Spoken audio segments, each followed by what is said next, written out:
Hanamkonda press క్లబ్లో MRPS వ్యవస్థాపక అధ్యక్షులు మందకృష్ణ మాదిగ మీడియా సమావేశంలో మాట్లాడుతూ ఎంఆర్పీఎస్ కృష్ణ మాదిగ ఎదుగుదలలో కడియం పాత్ర లేదని, పీపుల్స్ మావోయిస్టులు కడియం శ్రీహరికి దళిత దొర అనే పేరు పెట్టారని, కడియం ప్రాణాలు కాపాడటానికి మా ప్రాణాలు అడ్డుపెట్టామని తెలిపారు.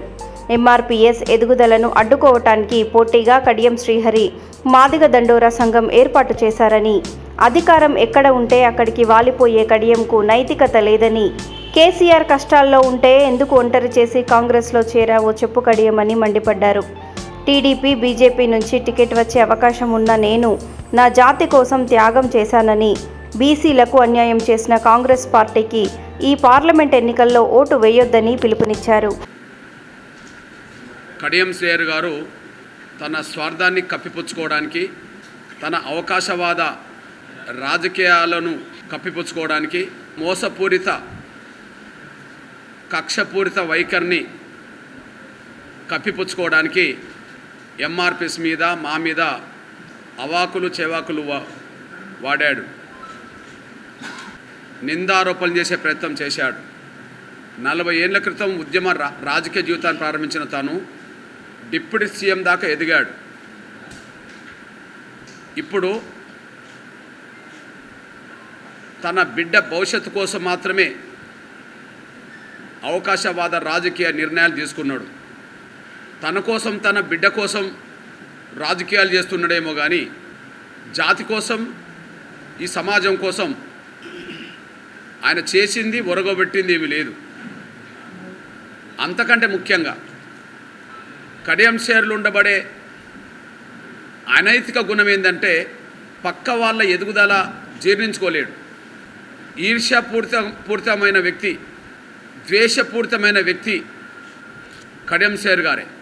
పక్క వాళ్ళ ఎదుగుదలను జీర్ణించుకోలేని కుళ్ళు బుద్ధి ఉన్న వ్యక్తి కడియం శ్రీహరి గారు. అందుకనే 40 ఏళ్లలో ఆయన రాజకీయంగా 40 ఏళ్ల జీవితంలో ఆయన మాత్రమే ఎదిగాడు. ఇప్పుడు ఆయన బిడ్డకే ఎదగడానికి పునాదులు వేస్తున్నాడు.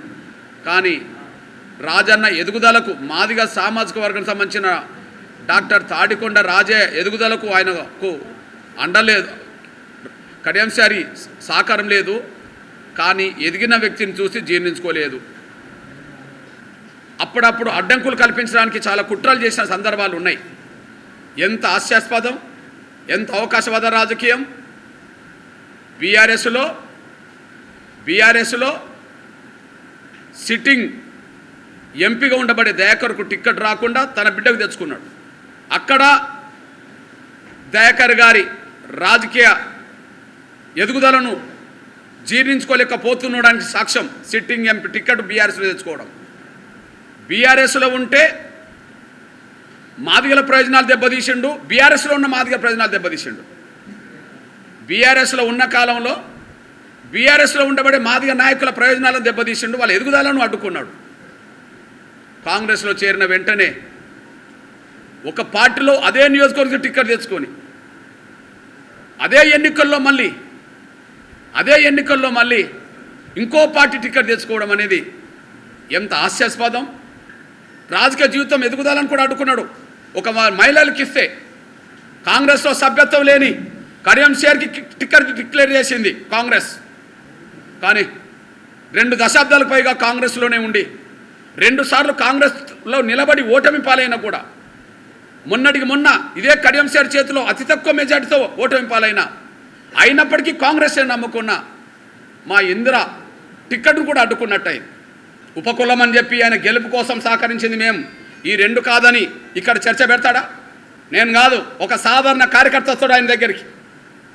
ఎలక్ట్రాన్ మీడియా, ఉమ్మడి వరంగల్ బిడ్డలుగా చెప్తున్నా, ఎలక్ట్రాన్ మీడియా, ప్రింట్ మీడియా ముందే ఆయన ఎంఆర్పీఎస్కి ఏం చేసిండో, ఎంఆర్పీఎస్ ఆయనకేం చేసిందో, మాదిగలకు ఆయన ఏం చేసిండో, మాదిగలకు ఆయన ఏం చేసిండో, మాదిగలకు ఆయన ఎంత ద్రోహం చేసిండో, మాదిగలకు ఏ మేలు చేసిండో ఆయన చెప్పానండి, మాదిగలకు ఎంత ద్రోహం చేసిండో మేము చెప్తాం.